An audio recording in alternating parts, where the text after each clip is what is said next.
ఏ బంధము స్థిరమని భ్రమ పెట్టుకోవద్దు, ఏ బంధము శాశ్వతమని మురిసిపోవద్దు. అన్నీ నీ చుట్టే ఉంటాయి కానీ ఏది నీ సొంతం కాదు. ఎవరి పాత్ర ముగిసినప్పుడు వాళ్ళు సర్దుకుంటారు, నీ పాత్ర ముగిస్తే నువ్వే సర్దుకోవాలి. ఆనాడు నీతో ఎవరు రారు. ఇది నువ్వు గ్రహింపు కలిగి ఉండు. 2, మొట్టమొదటిది ఎవరితో హానికి వెళ్ళొద్దు.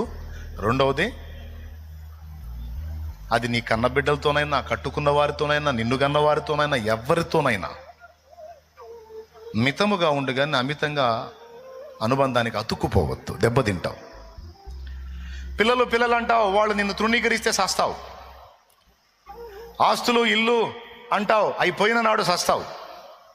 పరువు ప్రతిష్ట అంటావు, ఎక్కడో చోట అవమానం ఎదురైనాడు సస్తావు.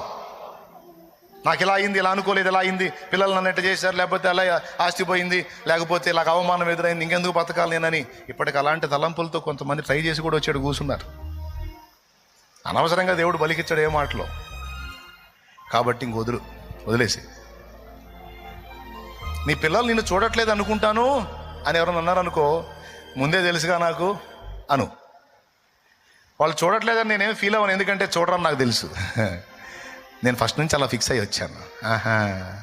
ఏం బాధ లేదా? ఎందుకు బాధ? పిల్లల్ని కన్నాను, వాళ్ళకి రెక్కలు వచ్చిన దాకా పెంచడం దేవుడు నాకు ఇచ్చిన బాధ్యత, నెరవేర్చాను. రెక్కలు వచ్చినాయి, పక్షులు ఎగిరిపోయినాయి. ఇక నన్ను చూసేదేంది? నాకు ఈ బంధాలను బాధ్యతలు ఇచ్చిన వాడు నా దేవుడు, ఆయన ఒక్కడున్నాడు నాకు.